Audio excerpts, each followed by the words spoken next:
오늘 이 3부 예배에 이어서 하나님 주신 말씀은 창세기 11장 1절부터 9절까지의 말씀입니다.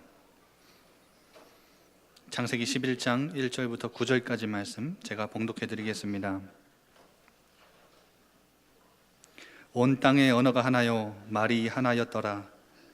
이에 그들이 동방으로 옮기다가 신할 평지를 만나 거기 거류하며 서로 말하되 자 벽돌을 만들어 견고히 굽자 하고 이에 벽돌로 돌을 대신하며 역청으로 진흙을 대신하고 또 말하되 자 성읍과 탑을 건설하여 그 탑 꼭대기를 하늘에 닿게 하여 우리 이름을 내고 온 지면에 흩어짐을 면하자 하였더니 여호와께서 그들 사람들이 건설하는 그 성읍과 탑을 보려고 내려오셨더라.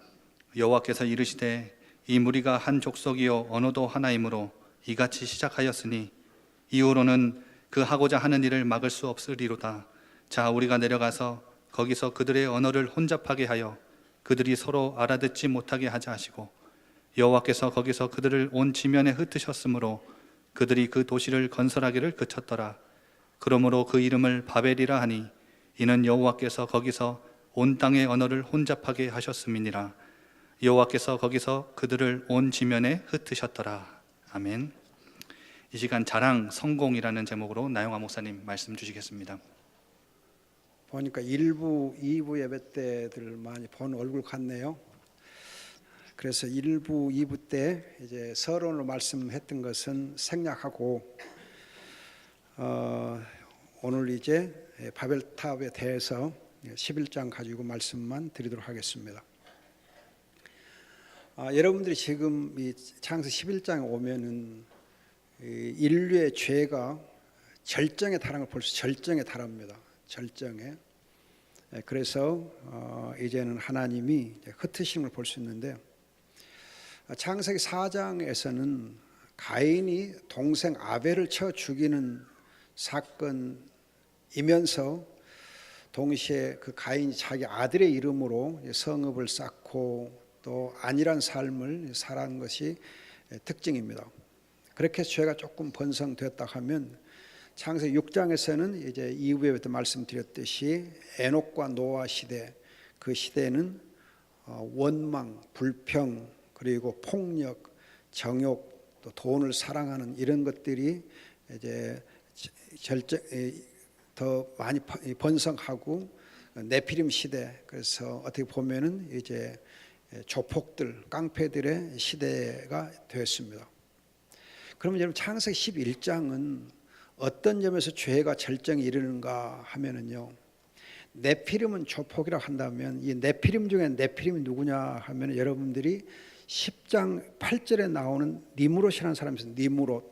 니므롯은 네피림 중에서 또 네피림이면서 사실은 이 니므롯은 거기 보면은 그 땅의 용사였고 뭐 이렇게 힘센 사냥꾼 그렇게 되어 있는데, 사실은 이 니므롯은 성경학자들의 해석에 가면은 전제 군주, 폭군을 말해요. 폭군입니다. 폭군. 니므롯이 이제 완전히 왕권이 이제 강화돼 가지고 그 전제 군주로서의 중앙 집권 체제가 이제 완성된 그런 이제 아주 강력한 권력을 가진 사람이 니므롯입니다.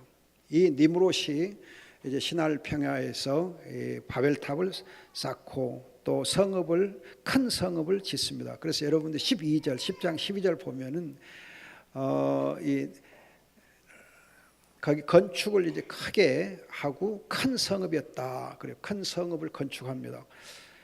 이 앞에 가인의 경우는 그냥 성읍을 건축하는데 반해서 이 니므롯은 큰 도시를 만들어요. 그리고 이제 11장에 오면 바벨탑 같이 큰 이제 성을 또 쌓습니다. 성읍과 탑을 쌓았다 해서 11장 4절에 보면은 우리가 우리의 성읍과 큰 탑을 건축하여 흩어짐을 면하자. 흩어짐을 면하자는 말은 단순히 그냥 흩어지지 말자 그게 아니고 중앙 집권 체제로서의 이 전제 군주 국가를 이제 이렇게 세워서 그 나라가 그냥 온 세계에서 가장 강력한 나라인 것을 보이자 하는 뜻입니다. 그리고 이제 더 이상 이런 군주 국가가 흩어지는 것을 원치 않는 것을 볼 수 있습니다. 여러분, 이렇게 전제 군주 국가가 세워지면 그것이 사실 악의 절정입니다. 여러분, 우리나라도 보면 대통령이 너무 권력이 세지니까 문제가 생겨나지 않아요. 그래서 중앙 집권 체제라고 하는 것은 좋은 것이 아닙니다. 그래서 지방 분권 체제, 지방 자치가 잘 이루어지는 것이 사실은 좋은 나라예요, 좋은 나라. 그래서 여러분들이 이제 11장에 보면은 니므롯 곧 큰 성읍, 큰 탑을 쌓고 이 건축을 통해서 자기의 세력을 과시하고 자기가 성공한 이제 왕인 것을 보이려고 하는 것입니다. 다시 말하면 성과를 이렇게 사람들 눈에 보이게 해서 자기의 명예를 높이고 내가 성공한 왕이다, 그걸 보임으로 해서 백성들을 지배하는 겁니다. 그런데 여러분 주의할 것은 큰 성읍과 큰 탑을 쌓으면은 그것으로 이제 끝나는 것이 아니고, 큰 성과 큰 탑을 쌓는 이유는 자기의 왕권을 이렇게 보여주면서 왕권을 과시하면서 사실은 자기를 우상화합니다. 자기 우상화를 해요. 우상화. 그래서 여러분들이 에집트의 바로 왕이라든지 또는 바벨론의 느부갓네살 보면 전부 이렇게 전제 국가는 자기를 우상화해요. 자기 우상화 꼭 반드시 연결됩니다. 그래서 자기가 성공했다, 내가 이만하다 하고 나면 우상을 합니다. 여러분 이제 쉽게 예를 들어드리면요, 북한의 김일성 보면요, 또 김일성, 김정일, 김정으로 이어지는 3대를 보면은 여러분들이 백성들에게 뭔가 자기가 성공한 그런 이제 사람인 것을 보이려고 과시하잖아요. 과시합니다. 그러면 이제 여러분들이 이제 김일성이가 또 김정일이랑 같이 세운 탑이 뭔지 아세요? 탑. 바벨탑처럼 탑을 쌓잖아요. 김일성이가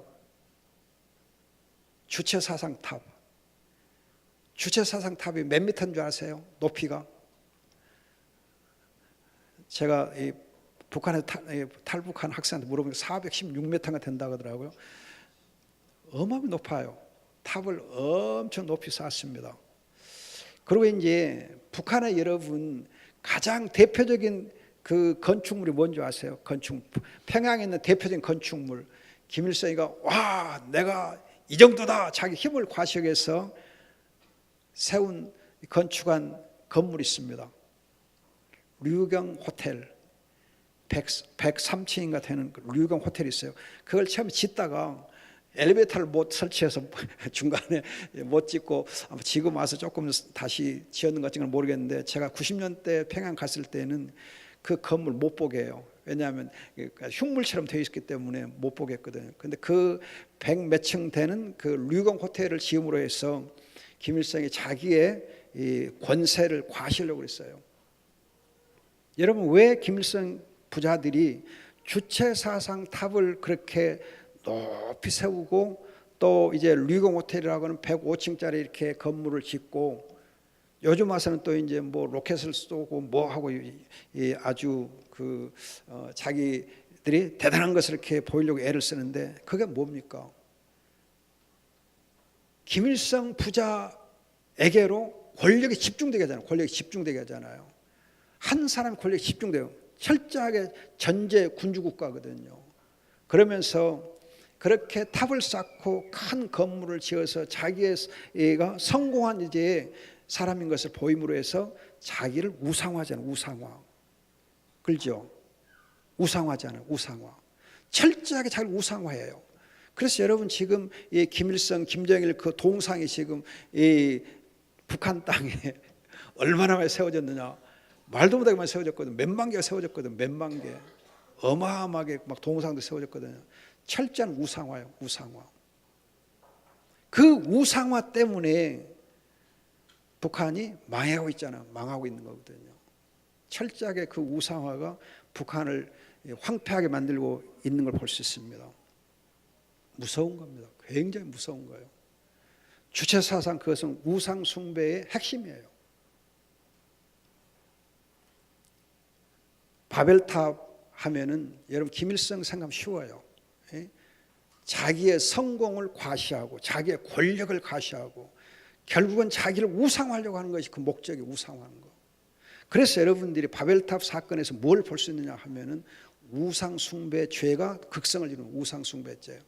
여러분들이 죄가 절정에 이르면은 무슨 죄가 나타나는 우상숭배가 나타나요. 우상숭배예요. 우상숭배 무서운 죄예요.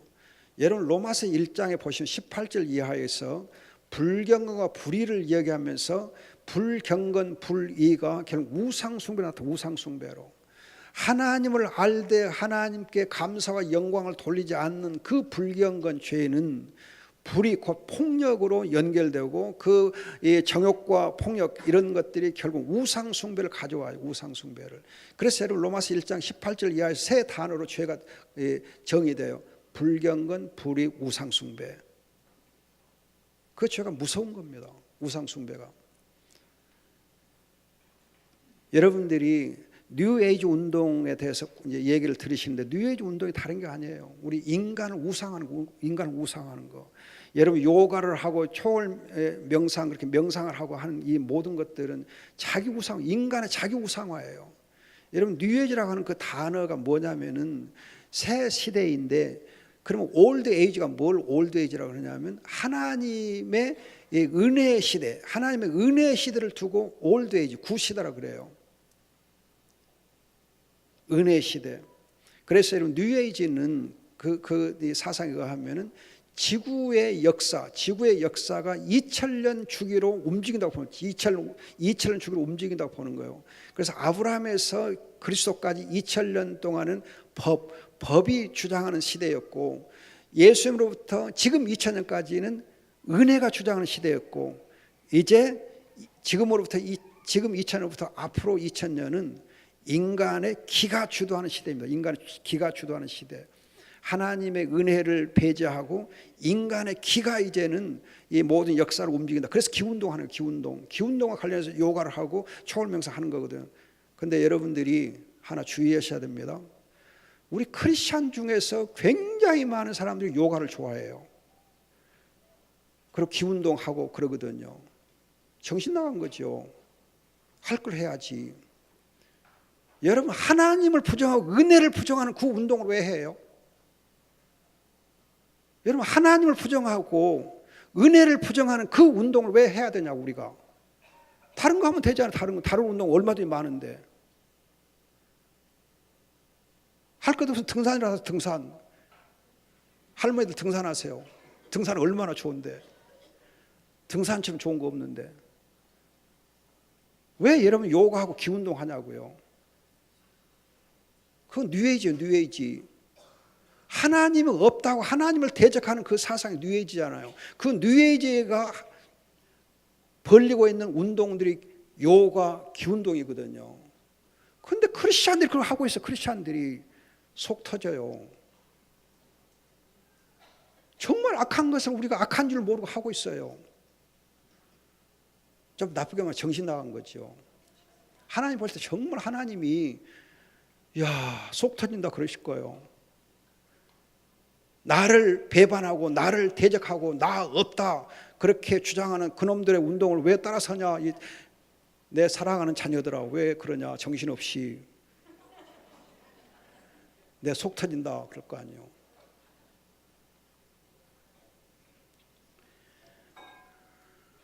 제가 1990년에 광주 중앙교회에서 한 1년쯤 제가 이렇게 협동 목사를 한 때가 있습니다.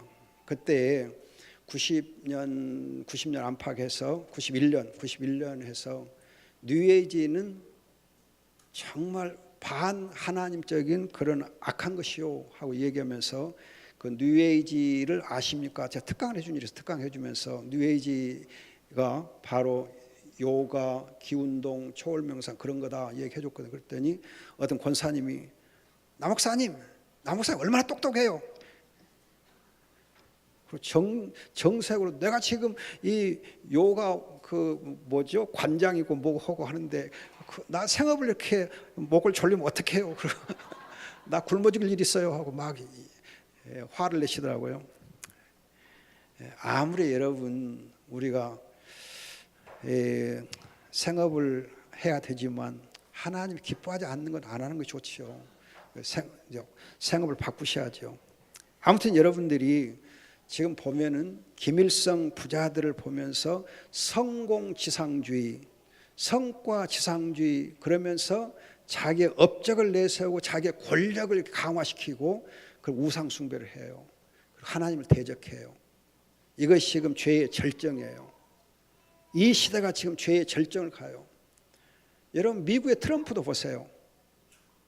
민주주의 같은데 자기의 권력을 극대화하잖아요. 권력 극대화해요.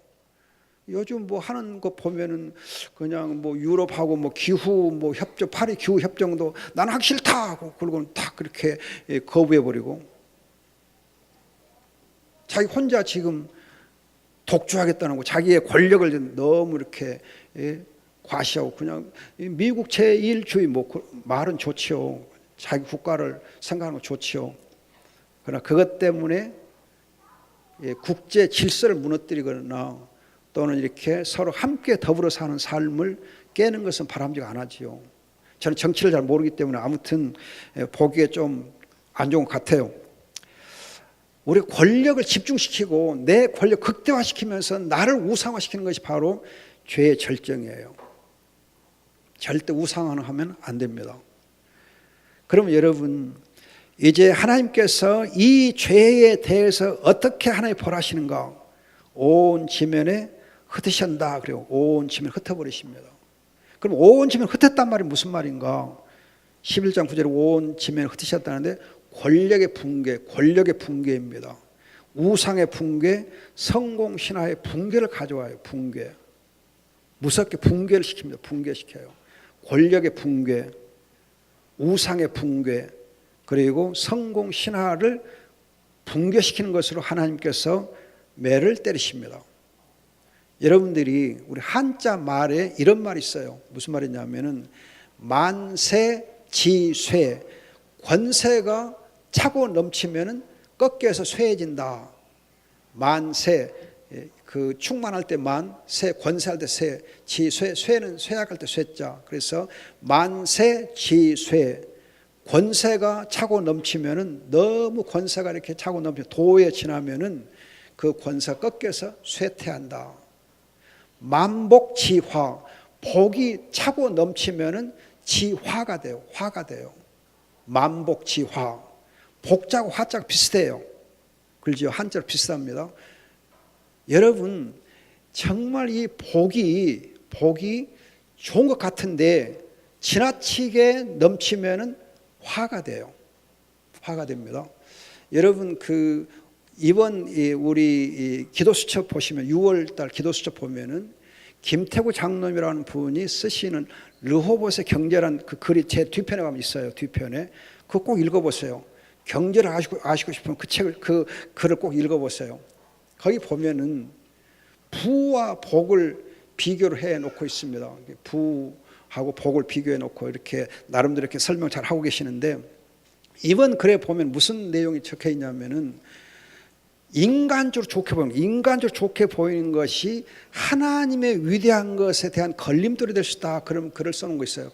좋은 것이 큰 위대한 것에 걸림돌이 된다 그래요. 걸림돌이 된다. 무슨 말이냐면 사탄은 여러분 인간적으로 좋아 보이는 것, 그냥 이것이 좋네 하고 좋아 보이는 것으로 만족하게 만들어 버려요. 그리고 하나님의 위대한 것을 보지 못하게 만들어요. 복음을 보지 못하게 만들어요. 복음의 진리를 놓치게 만드는 것이 인간적으로 좋게 보이는 거예요. 사탄은 여러분 우리에게 배부르고 등 따뜻하게 만들어줘요. 좋사오니, 야 이만하면 좋사오니, 그렇게 해서 안일하게 살게 만들므로 해서 하나님의 은혜로부터 멀어지게 해요. 하나님을 놓치게 해요. 여러분 지금 유럽이나 미국을 보세요. 배부르고 등 따뜻하니까 결국은 신앙이 없어지잖아요. 하나님을 놓치잖아요. 여러분 이제 이 롯하고 아브라함을 비교해 보세요. 롯은 소돔 고모라 성 가서 보니까는 땅이 제법 좋거든요. 좋사오니 거기 가서 이제 자기의 장막터를 장막을 짓고 거기서 이제 살아요. 여기가 좋사오니 그럼 어떻게 돼요? 소돔 고모라 멸망할 때 같이 혼쭐 나잖아요. 하마터면 죽을 뻔했잖아요. 여러분, 세상적으로 좋게 보는 것이 좋은 것이냐, 하나님의 나라와 하나님의 의와 복음의 진리를 아는데 거침들이 될 수 있어요. 거침들이 있어요. 유럽과 미국을 보세요. 경제적으로 좀 잘 되고 뭐 안정되고 하니까 신앙이 없어지는, 교회가 다 문 닫고 있잖아요. 교회가 문 닫고 있잖아요. 하나님을 놓치고 있잖아요. 하나님 놓치고요. 여러분, 아브라함은 어디로 갔느냐? 헤브론 땅으로 가는데, 헤브론 땅으로 가는 것은 젖과 꿀이 흐르는 땅처럼 보이지만은 사실 그게 아니에요. 헤브론 땅은 하나님이 비를 주지 아니하시면은 농사를 지을 수 없는 천수답이 바로 여러분 헤브론 땅이에요. 산악지역. 그래서 여러분 이제 갈렙이 내게 이 산지를 주옵소서 할 때 그 산지가 바로 헤브론 땅이에요. 아브라함 같은 그 땅이 그곳이에요. 그 땅은 하나님 없이는 살 수 없는 땅, 하나님이 비를 주지 않으면 살 수 없는 땅, 하나님이 은혜를 주시지 않으면 살 수 없는 땅이 바로 헤브론 그 땅이에요. 아브라함이 그 땅을 택한 거예요. 그래서 여러분, 아브라함이 복의 근원이 된 거예요. 오직 하나님으로 복을 삼으니까 하나님이 아브라함 네가 복이 되라 그런 거예요. 왜 아브라함 복의 근원으로 삼아주신지 아세요? 왜 복의 통로로 삼아주신지 아세요? 소돔 고모라 대신에 척박한 헤브론 땅을 내게 주옵소서, 갈렙처럼 그 땅을 택했기 때문에 하나님이 아브라함을 복을 주신 거예요. 오직 하나님으로 만족하고 오직 하나님을 붙잡으니까 하나님이 복을 주신 거죠. 여러분, 정말 우리가 주의할 것 있습니다. 권세가 너무 차고 넘치면 꺾여서 쇠해지고, 복이 넘치면 그것이 화가 돼요. 우리가 등 따뜻하고 배부르게 사는 것으로 안일하게 만족하면은 하나님의 위대한 복음의 진리를 우리가 놓치기 쉬워요. 그걸 놓치면 여러분 어떻게 해요? 우리가 아무리 세상적으로 부와 권세를 누린다 할지라도, 정말 우리가 만족스러운 삶을 산다 할지라도 하나님의 복음, 하나님의 은혜를 놓치면 그건 사실은 여러분 가장 귀한 걸 놓치는 거예요. 귀한 걸 놓치는 거예요. 제가 69년도에 통합식에 있는 장신대, 광나는 장신대를 제가 입학해 다닌 일이 있습니다. 69년 신학교를 빨리 간 일이 있어요. 69년 신학교를 대학 졸업하고 신학교를 갔었는데, 저희 부모님들이 예수를 믿지 않았기 때문에 이제 후원을 해주지 않으시고 신학교 가는 것을 허락해 줬지만은 네 혼자 알아서 학교 다녀라 그랬어요. 저는 이제 선교단체 출신이었기 때문에 교회 조직이나 교회 사정을 몰랐기 때문에 가서 그냥 맨손 들고 가가지고 고생을 엄청 많이 했습니다. 보통 많이 거 아니에요. 그냥 하여튼 굶기를 밥 먹듯 하고, 하여튼 뭐 책 하나 없이 이렇게 그냥 이렇게 노트도 없이 가만히 앉아서 공부를 했어요. 정말 이렇게 맨주먹으로 공부를 했거든요. 너무 힘들었어요. 친구들 밥 먹을 때 나는 이제 밥 먹을 식권이 없으니까 그냥 기도체 가서 기도하러 다니고 그렇게 지낸 일이 있었습니다. 근데 지금 생각하면 그때가 정말 영적으로 충만했어요. 그때가 영적으로 굉장히 하나님 은혜를 주셨어요. 기도를 엄청 많이 했어요. 기도할 때마다 은혜가 넘쳤어요. 지금 생각하면 그때 하나님이 나를 많이 연단시키시고 정말 영적으로 성숙했다 생각이 되어져요. 여러분, 세상적으로 보면 가장 낮은 자리에 있는 거하고 세상적으로 보면 정말 이렇게 힘도 없고 연약한 것처럼 보였는데, 그때 하나님이 내게 복을 주신 거예요. 엄청난 복을 주신 거예요. 그때.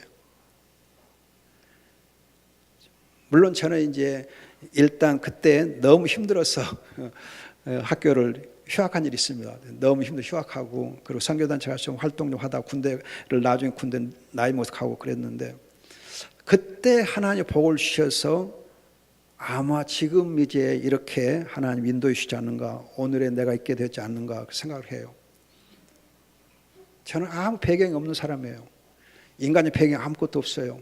그런데 하나님께서 여기까지 잘 인도해 주시고 정말 복을, 이제는 하나님 주신 복을, 은혜를 누리게 해주셨는데, 여러분들이 정말 주의할 거가 좋은 것이 아니에요. 거기서 만족하면 안 돼요. 하나님의 위대한 것을 여러분들 붙잡아야 돼요. 자, 여러분들이 이제 지면에 흩으셨습니다. 그러면 하나님의 답이 뭔가? 바벨탑을 무너지게 하시고 그 왕국을 흩어버리셨을 때에 하나님 주신 답이 뭔가? 창세기 3장에서는 답이 여자의 후손이었어요. 창세기 6장에서는 방주였어요. 방주이고 그 방주에 들어갈 수 있는 사람은 가죽을 수 입는 사람이다. 그렇게 하나 그리스도의 의의 옷을 입어야 한다 그랬어요. 그러면 여러분들이 바벨탑의 경우 하나님 주신 답이 뭔가? 창세기 11장은 무슨 누구를 소개함으로 끝나고 있어요? 11장 누구를 소개함으로 끝나고 있습니까? 아브라함을 소개해요. 아브라함이 이 데라가 아브라함을 낳았다. 아브라함을 소개함으로 창세기 11장이 끝나고 있어요. 마무리되고 있어요. 그리고 12장으로 가서 아브라함을 소개하거든요. 무슨 말입니까? 여러분, 바벨탑이 무너졌을 때 하나님이 주신 답은 아브라함이에요. 하나님이 믿음의 사람 아브라함을 세우셔서 그 시대를 치유하시는 거예요. 아브라함을 세워서, 믿음의 사람을 세워서 그 시대를 치유해요. 여러분, 아브라함은 아까도 잠깐 말씀드렸지만은 자식이 없어요. 또 이제 자기 본토 친척을 떠나기 때문에 집이 없어요. 집이 없고 자식이 없고 의지할 데가 없어요. 어떻게 보면은 세상에서 보면은 정말 정처 없는 사람, 정처 없이 나그네예요. 그래서 이제 창세기 23장 보면은 아브라함이 이제 햇사람들에게 자기를 소개할 때 나는 나그네다. 나는 나그네요. 나는 이 땅에 그저 나그네로 있는 사람이요. 그랬어요. 나그네. 힘도 없고 의지할 데도 없고 집도 없는 그런 이제 사람이에요.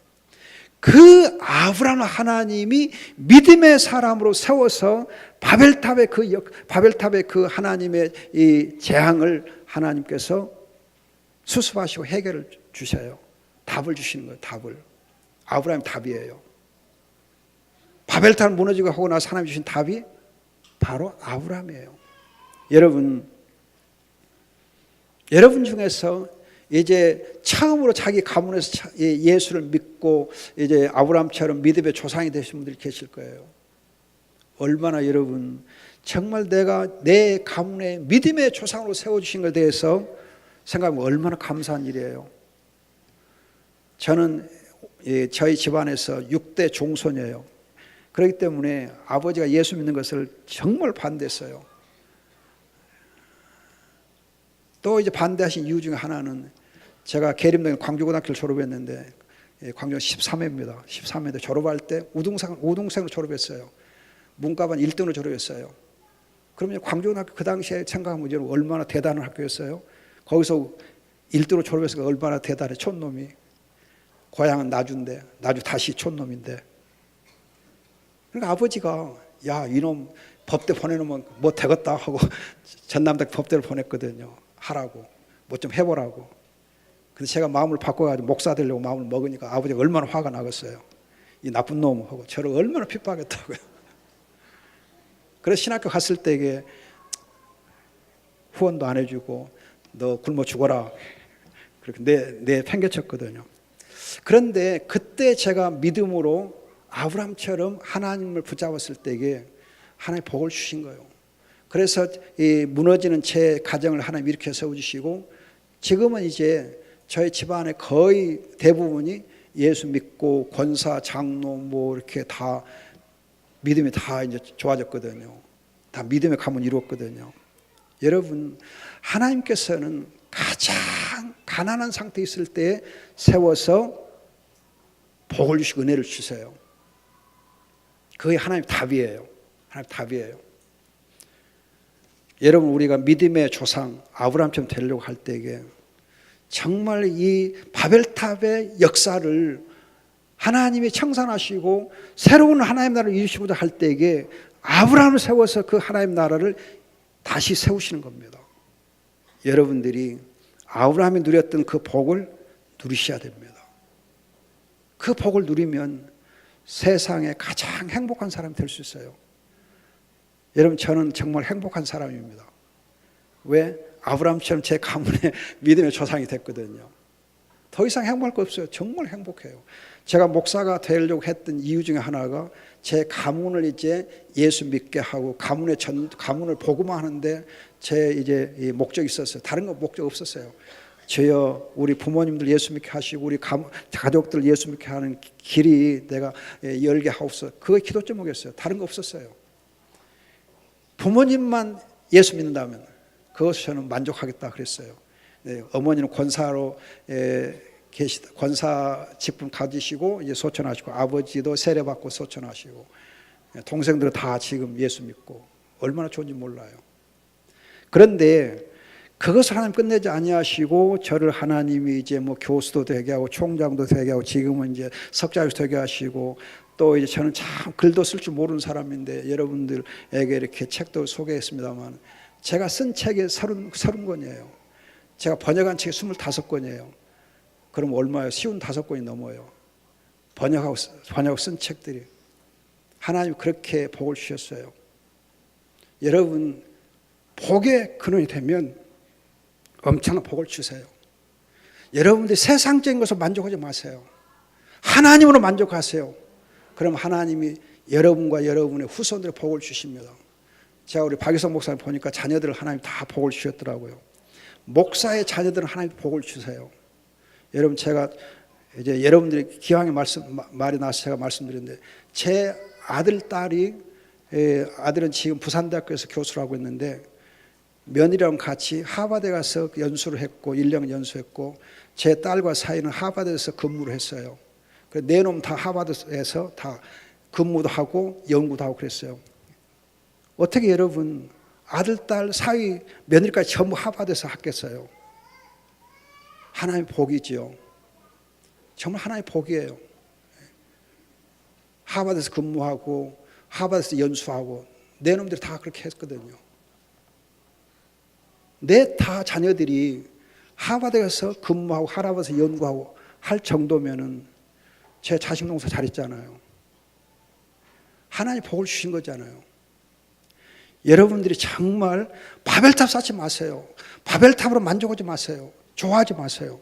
아브람처럼 하나님의 것으로 하나님의 은혜로 하나님 주신 복으로 하나님을 복으로 삼고 살면 하나님께서 이 죄악된 세상에서 여러분들의 은혜의 빛을 발하게 하시고 이 세상에 대해서 정말 하나님의 영광을 여러분 드러낼 수 있는 하나님의 사람들을 쓰실 것을 믿습니다. 이제 제가 1부 예배에서는 창세기 3장 가지고 말씀드렸고 2부는 6장 가지고 그리고 이제 3부에서 11장 말씀드리는데 3장에서 1부 예배 때 3장에서 강조했습니다. 여자의 후손 예수 그리스도 사탄을 결박하고 사탄을 파멸할 수 있는 권세가 있어요. 그런데 여러분들이 아무리 사탄을 결박하고 사탄을 파멸할 권세가 있어도 그 권세를 만약 사용해도 내가 자기를 부인하고 십자가를 지지 아니하면 그 권세가 아무 의미가 없다고 그랬어요. 그 권세를 아무리 사용해도 나를 부인하고 나를 여러분 철저하게 꺾고 십자가에 못 박지 아니하면 날만 십자가를 지지 아니하면 그 권세가 의미가 없어요. 여러분 또 창세기 6장에서 말씀드렸어요. 방주를 여러분들이 아무리 방주에 들어가도 교회를 여러분 아무리 출사하고 교회에 와서 직분을 맡아도 의의 옷 그리스도로 여러분 옷 입지 아니하면 그 이제 방주가 의미가 없다 그랬어요.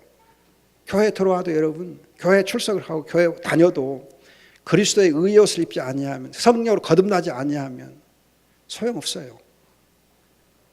내가 그리스도 안에 새 사람이 되지 아니하면 소용없어요.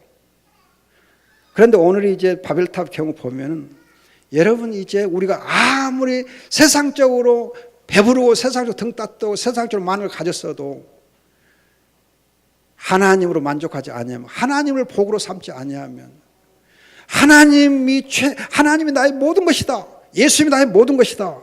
하고 오직 예수로 오직 하나님으로 복을 삼고 살지 아니하면 우리가 가진 모든 것은 물거품에서 다 흩어질 수밖에 없어요. 다 하나님 흩어버렸어요. 다 붕괴시켜요. 우리의 성공도 붕괴시켜요. 우리가 가진 모든 권력도 붕괴시켜요. 다 무너지게 돼 있어요. 그러나 하나님이 세워주시면 하나님이 복을 주시면 하나님 우리와 함께 하시면 그 복은 계속 영원합니다. 후대까지 계속 물려지게 됐어요. 내가 주는 은혜는 천대까지 이르리라 하나님 복을 주시게 되어 있습니다. 이 복을 여러분들이 누리시기를 축원합니다. 기도합시다. 좋으신 아버지, 주님의 귀한 권속들이 세상적으로 좋은 것들에 만족하지 않게 하시고 그것 때문에 하나님을 놓치지 않게 하시고 하나님의 은혜를 붙잡게 하시고 하나님 주신 복으로 아버지 하나님께 영광 돌리게 주시옵소서. 이 귀한 믿음으로 세상의 어두움을 비추는 빛이 되게 해주시고 주께 영광 돌리는 저희가 되게 하옵소서. 좋으신 아버지, 이 교회를 축복하시고 주님께서 이 교회를 통하여서 이 시대를 살려주시길 간절히 소원합니다. 감사없고 귀하신 예수님의 이름으로 기도하옵나이다. 아멘.